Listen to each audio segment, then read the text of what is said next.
welcome to this episode on the Empowerment Solution, the 6 keys to unlocking the infinite potential of your subconscious mind.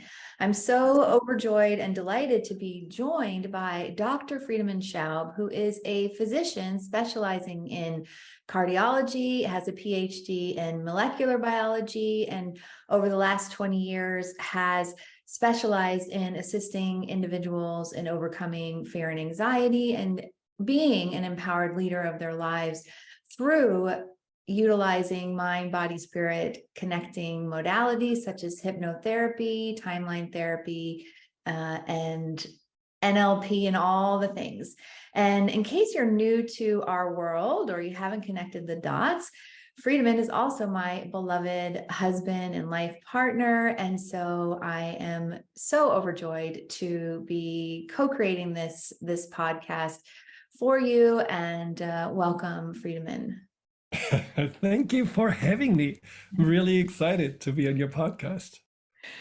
Yeah, it's really fun. And so first off, I just want to congratulate you on your book, your best-selling book, The Empowerment Solution, which is really what we're going to dive in here today about. So what would you share, just to kind of give a big picture, and then I know we're going to dive in more depth into specifics, yet what would you share is kind of the overarching big picture of the Empowerment Solution book? Well, I mean, first of all, I got you would call it download for this book about 7 years ago on a walk. And all of a sudden, it became very clear to me that this is what I need to work on, because this is what I observe with most of my clients as their biggest stumbling block. I mean, I had anxiety for a long time, and just like many of my clients, I thought that anxiety is really what holds me back. But what holds you back is much more how you respond to these emotions. And how you respond to these emotions is what I'm writing about, which are these survival patterns. You know, when we're anxious, we are just looking for safety. Our subconscious just tries to figure out what it needs to do in order to be okay. And early in our lives, we are developing these patterns. Like there is a pattern of invisibility, or the pattern of the pleaser, or the pattern of the one that's always blending in, the chameleon. And these patterns persist. They continue in our life. And the problem is that these patterns continue also to make us anxious, because we are focusing so much on other people as our source of safety, whether we are avoiding them or whether we are pleasing them. And we are not really focusing on ourselves. So the book is really about 2 things. One is how to step out of these patterns, but then also how to reconnect with yourself, how to rediscover your authentic truth, so that you can live with greater purpose and joy and meaning, and not just in this mindset of making it through another day. And if someone's new to the idea, or really also wanting to tap into unlocking the potential of the subconscious mind, is there more that you would say, just as we're setting the stage here, about the subconscious mind? Because it feels like you already were pointing to it in like what helps us feel safe from the inside, and also the role of the subconscious mind in that. Well, the subconscious is your inner protector. That's one of the major jobs of the subconscious. It's this deeper part of the mind that is there when we are in the womb, that is there when we are born. Our intellectual capacities are not developed, but the subconscious is this instinctual, deeper aspect that just keeps watch. And in some ways, it's like a very protective nanny that just makes sure we are okay. And when things happen in our lives, traumas, or we feel neglected or abandoned or rejected, even small things, the subconscious can get startled and say, oh, whoa, I'm not unconditionally loved. I'm not safe here. This is not stable. What now? How do I get through this?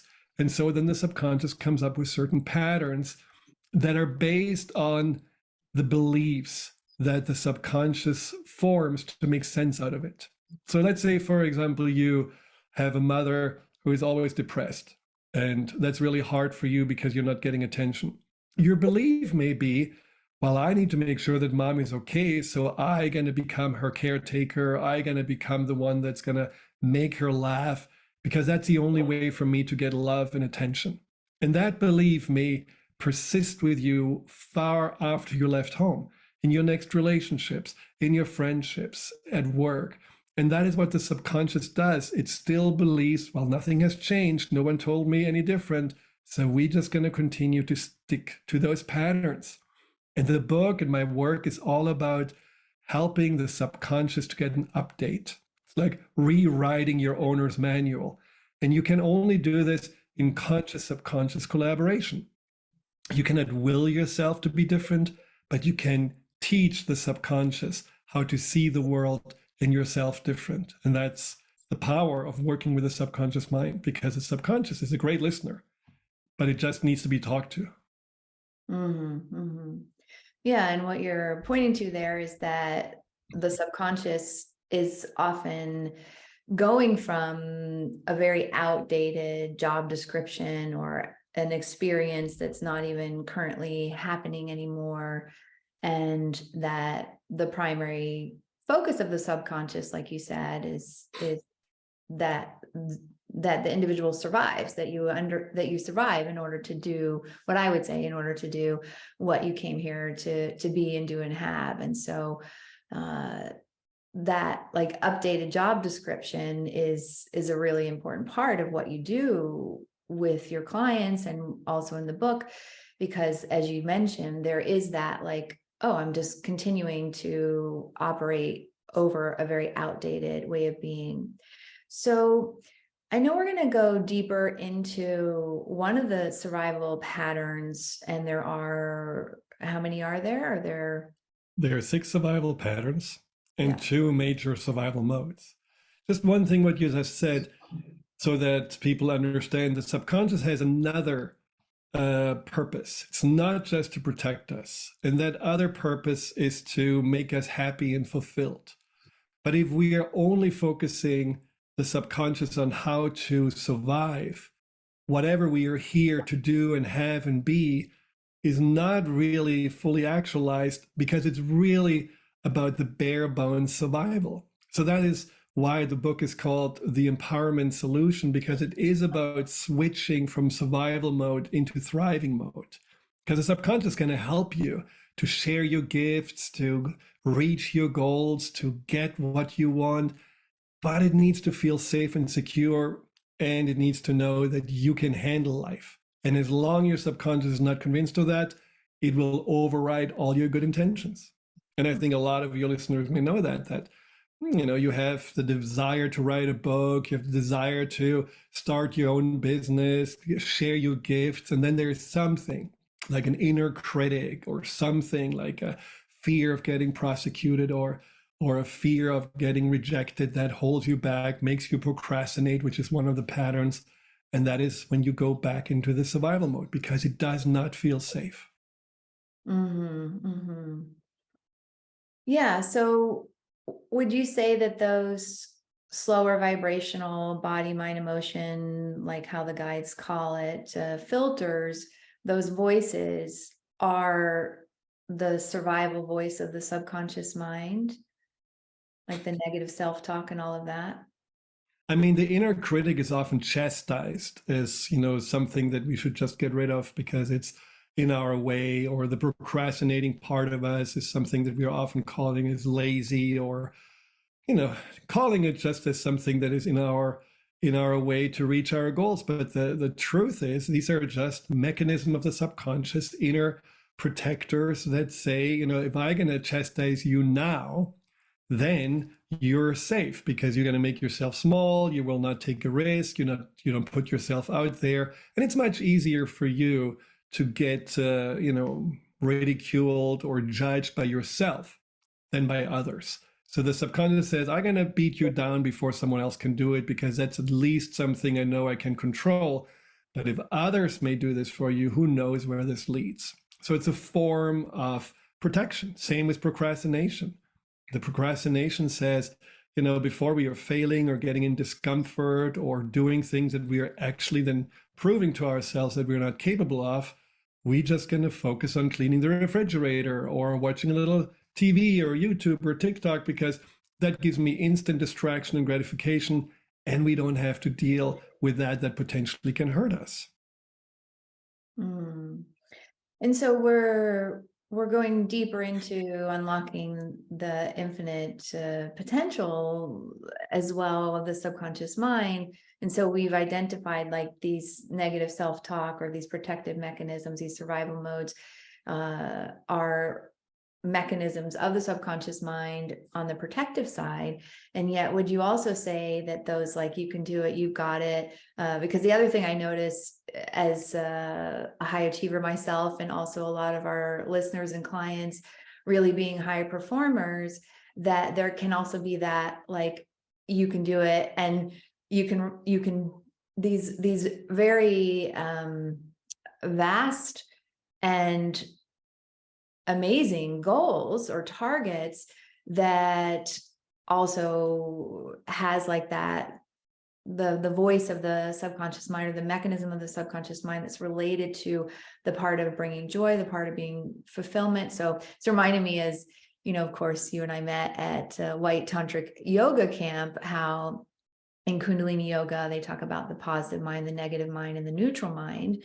And as we're talking about this, it feels like we've identified the negative mind, the caution mind, and then there's the positive mind. So would you also say that that's associated with the part of the subconscious mind, and it feels a little bit more complex than that, than the part that's like, oh yeah, you got this, you can do this, of course. Absolutely. You're here to write a book or whatever it is.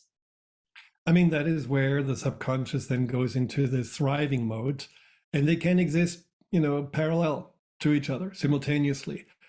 The thing is just sometimes you get into this inner conflict. I mean, a good example is to want to go forward with a mission, and then you take the first 3-4 steps. Maybe you're right before launching it, but then the other side says, oh, no, this is too dangerous. And you find millions of excuses and to never really come to fruition with it. So there is definitely this positive mind too, but the positive mind doesn't hold you back. It's the negative mind or the protective side of the subconscious that holds you back. Now, the beauty about it is that it can create balance, that it doesn't have to be one needs to be shut off and the other needs to be just listened to. You can create balance, but the balance is you discerning when you listen to both voices, what is the best way forward? Let's say the positive mind would say, hey, yes, let's invest $100,000 into advertisement. That sounds great. And then a protector says, well, we only have 50,000 in the bank, so that would be really, really expensive, and we would go into debt. And then you, as the middle person, you could say, well, I guess you're right. Maybe we should just do $25,000 in investment and not right away, get into our nest egg and empty it. And so that is the beauty when you're starting understanding that none of these emotions need to be reacted to, but you can respond to them. You can find balance with them. Another example is dating.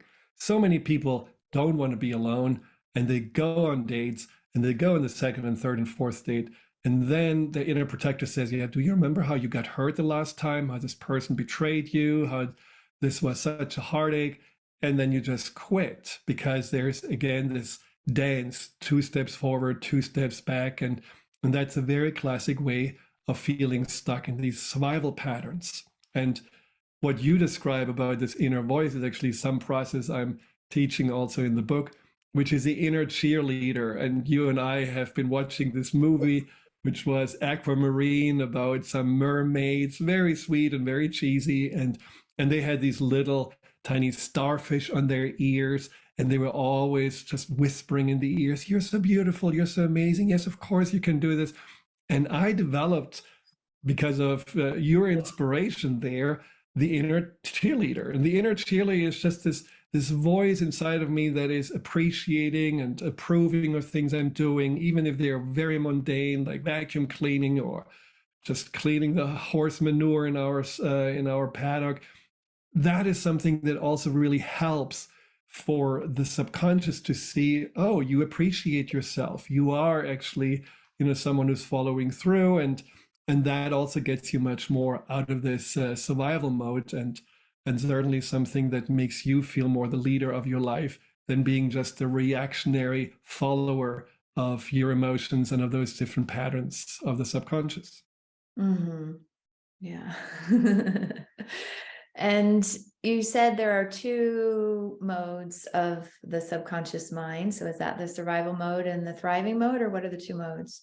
Well, you could say surviving and thriving, or purpose, joy, fulfillment, all of those things. It's like expansion and contraction. And certainly the expansive mode is a mode that says, I'm here for a purpose. I have here gifts to share in the world. I have meaning. I'm an integral part of the web of life. And then there is that contraction mode that says, it doesn't all matter. I just need to make it through the end. And even if that means I'm going to get stuck in this little comfort zone that I'm building for myself. Yeah. Well, and it is interesting too that the cheerleader, and I know that's where it's multidimensional, and you're so amazing with what you do with your clients, and like one of the best listeners and the most curious individual that I know, with the biggest heart of just, we can't just say it's this or that, because I know that part that says like you're on a big mission, you can do this, you can write a book, you can take on all these things, can also be like the subconscious protective mechanism side of things that has you go like, oh yes, you can do all these things, and then none of them end up happening. So that can look like the high achiever part of us can look like the cheerleader or the positive mind, yet it can also be kind of masquerading as the protective mechanism and like a self-sabotage pattern.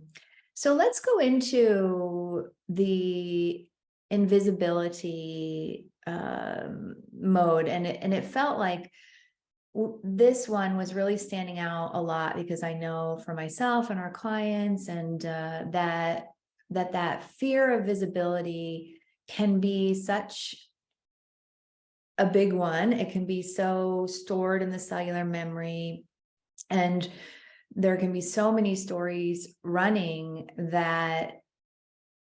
And also, I just want to add, like a lot of what the Magdalens say, and the guides and the work that we do, is that we need to have our signature energy strong. Like we need to be vibrationally visible, and also to be seen in order to be fulfilled and joyful and have that meaning. And a lot of times, if we are saying like, okay, I'm choosing to actualize a new loved one, or I'm choosing to stop my side hustle and make it a full-time job, full-time career, whatever those things are.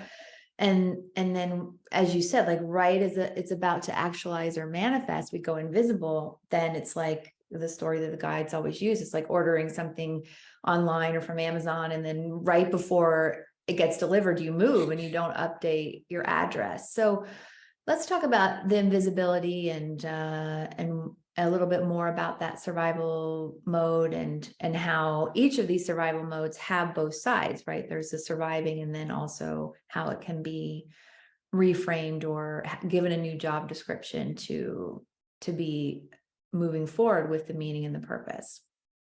I mean, invisibility is one of the earliest, maybe the earliest survival pattern, because if you realize that the survival patterns start early in our life, well, you become invisible, or you want to be invisible when you can really not defend yourself.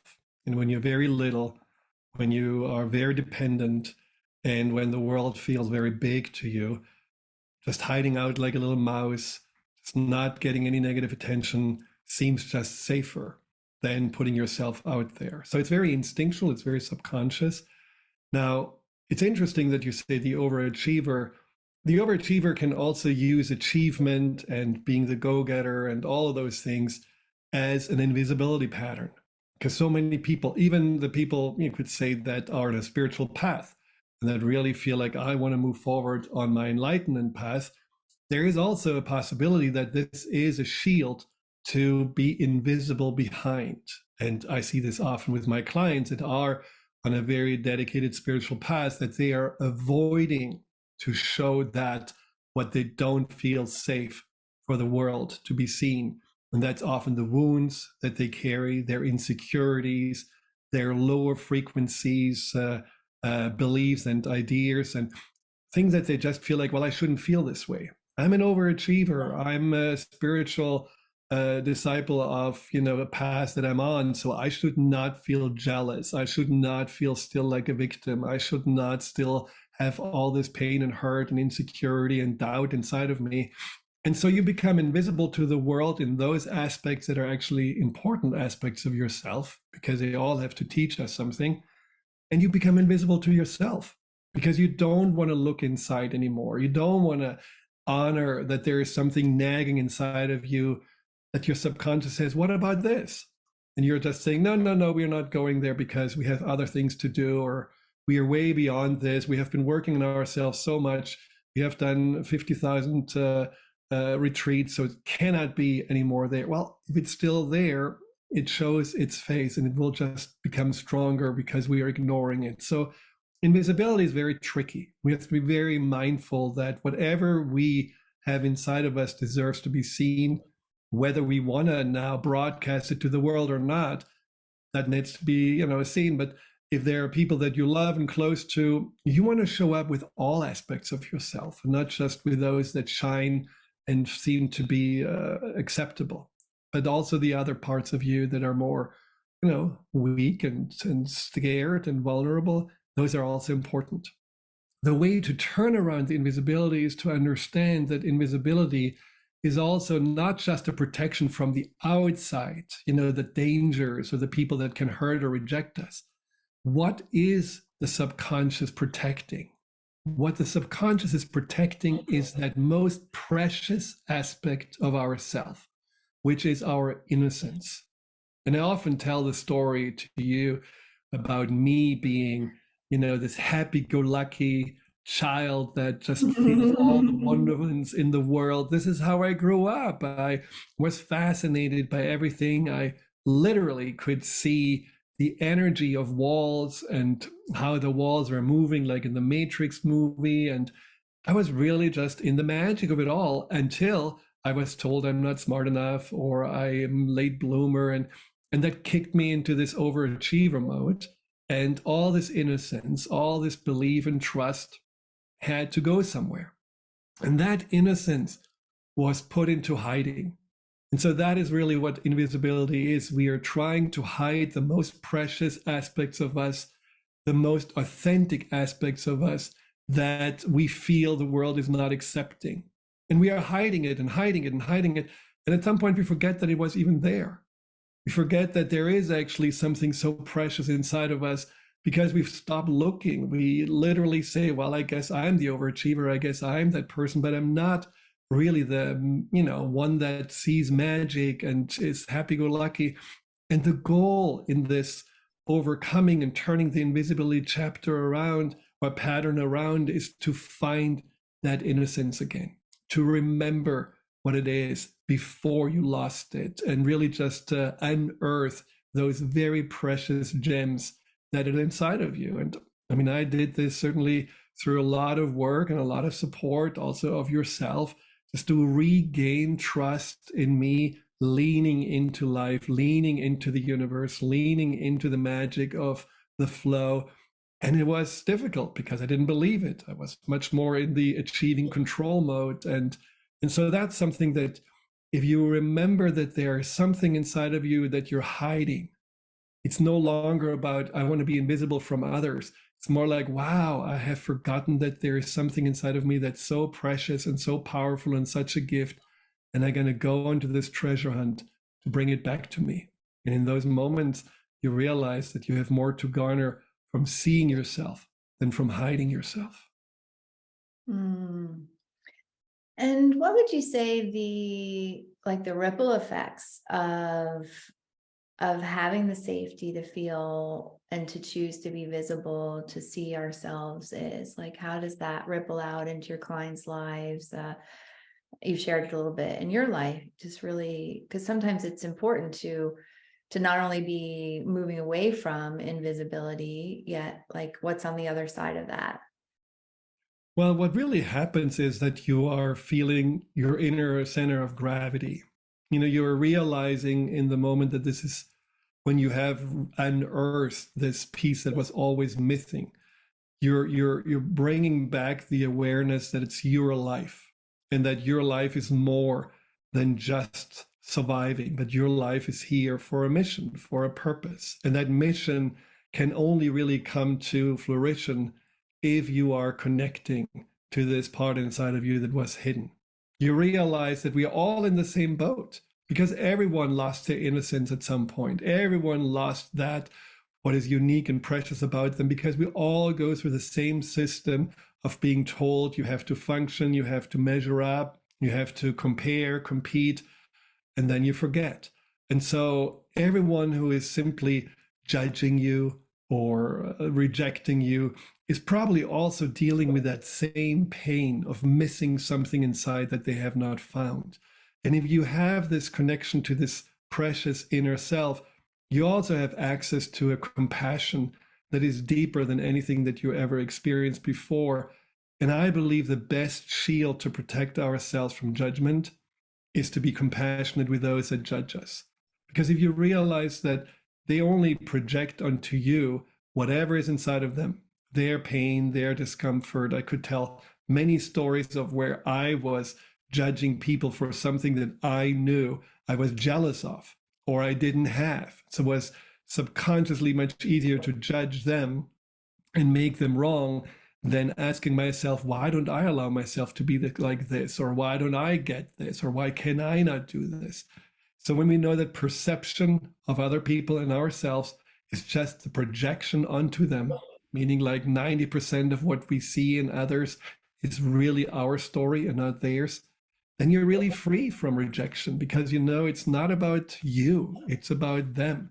And it is your joy, your choice and your purpose to not get distracted by rejection, but really walking on that path to let your purpose unfold. And there are other ways in the book to connect to your purpose, your authenticity, but that's a big step.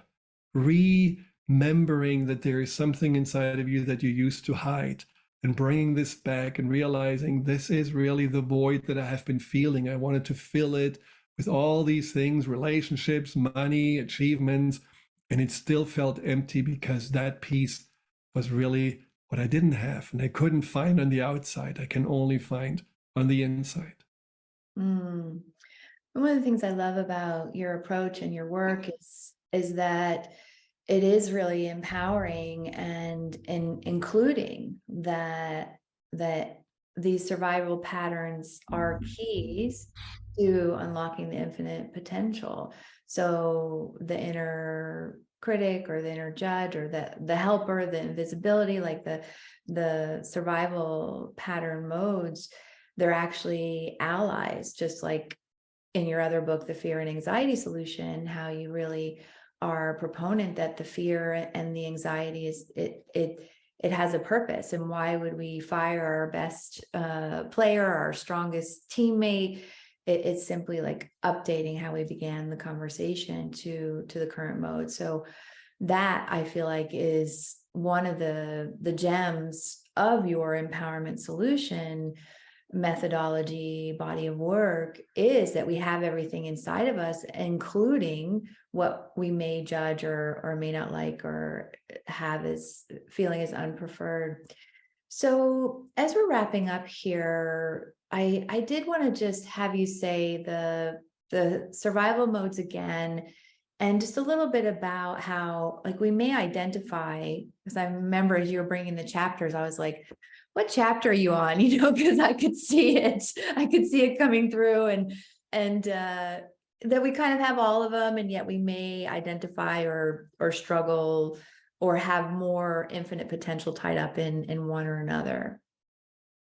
So the survival patterns and the keys that unlock the potential of the patterns and turn them around are basically six. So there are six patterns and there are six keys to unlock the potential. And so the first pattern is the victim mode, where we are basically always feeling that the past is still hanging over us, that we're even victimized by our own body because it's not the way we want it to be, or our emotions or God or any of those things.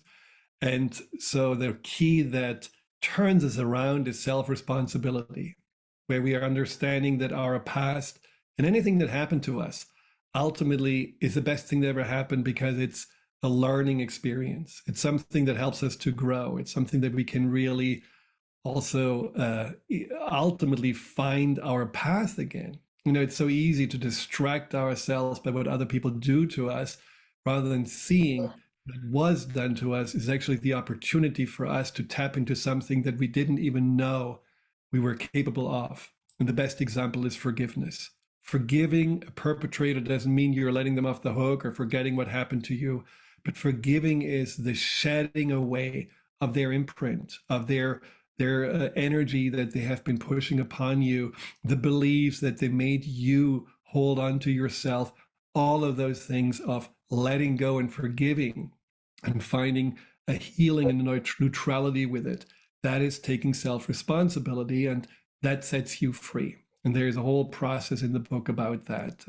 The second key and the second pattern is the invisibility, just like we said. And the key to unlock this inner hidden place is self-compassion.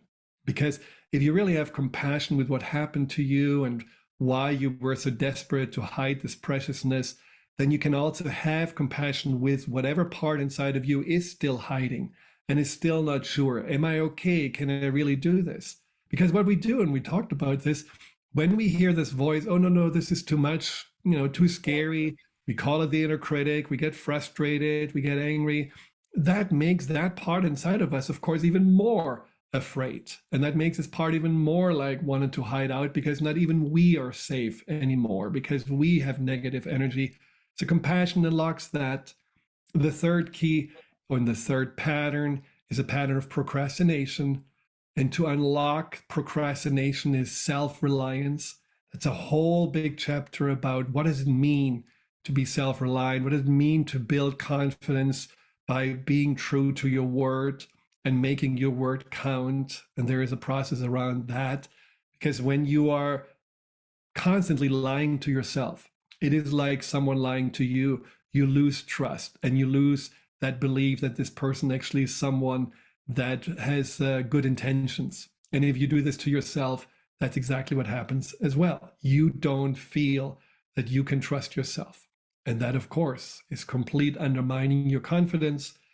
Then the fourth pattern is a chameleon pattern. That's a pleaser pattern, where we're blending in, where we're taking on fluidly all what other people want us to be, their behaviors, their way of talking, their beliefs, because we want to just fit in.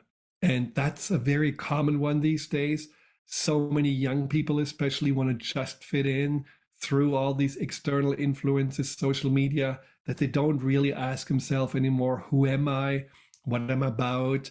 And the key is self-awareness, and the awareness meaning your essence, that what you're born with, your consciousness that stays with you from the very moment you're incarnate all the way to where you are leaving the body and then moving on to another life or another existence, that eternal self.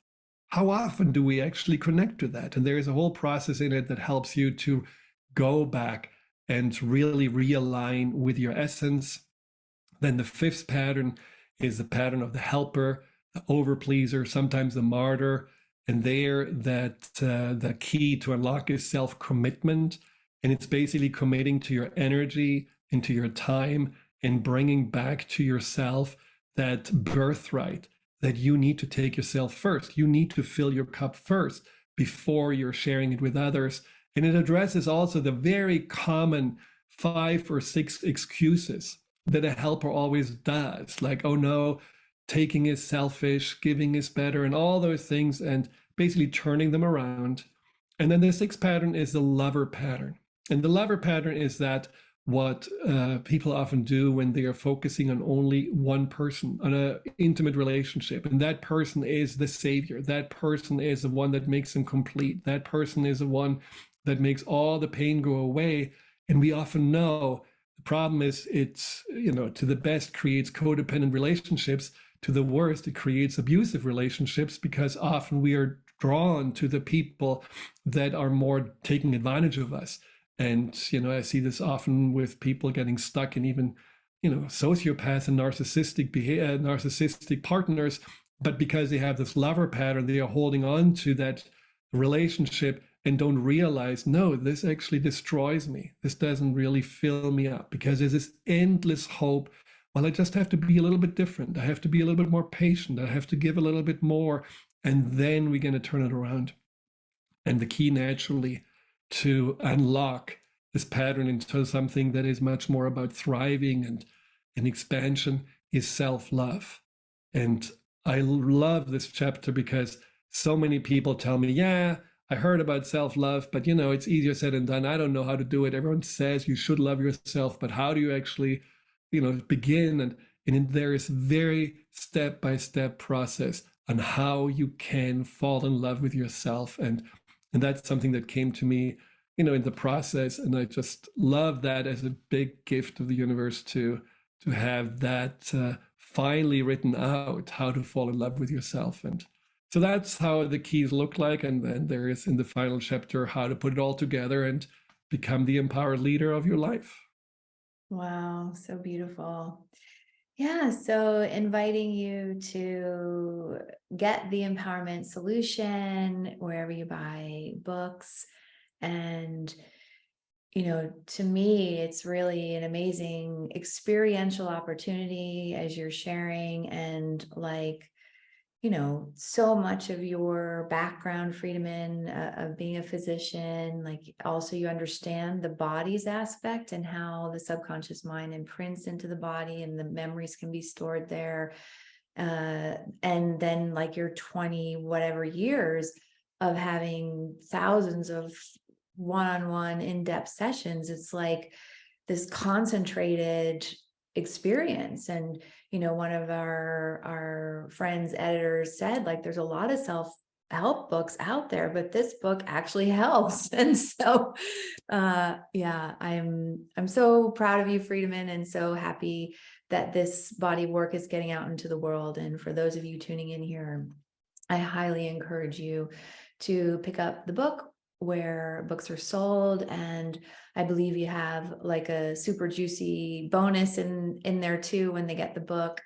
And anything else you want to complete with as we're wrapping up here? And we'll have the links too of stuff that in the show notes where you can get it too. Yeah, no, I just encourage you to go on this journey to yourself with the help of this book. Take your time. Every step along the way brings you closer. So this is not a let's read it quickly in the toilet. This is something you want to actually work with in depth. But I know from experience with myself as I was writing the book, but also from working with clients on those aspects of the book, it is transforming your life and it is bringing you home to yourself. And that's I'm really excited about. Yeah, and you also have an audio version that you recorded, and that's another way too for those of you that are called to have you be guiding them through the processes in there and being able to really dive in. So there's lots of ways to access this information, as well as to work directly with you, because you also work with clients. So thank you, Friedemann, for being here. Thank you, Empowerment Solution, for being out in the world. And thank you for tuning in and listening. Sending much love and blessings.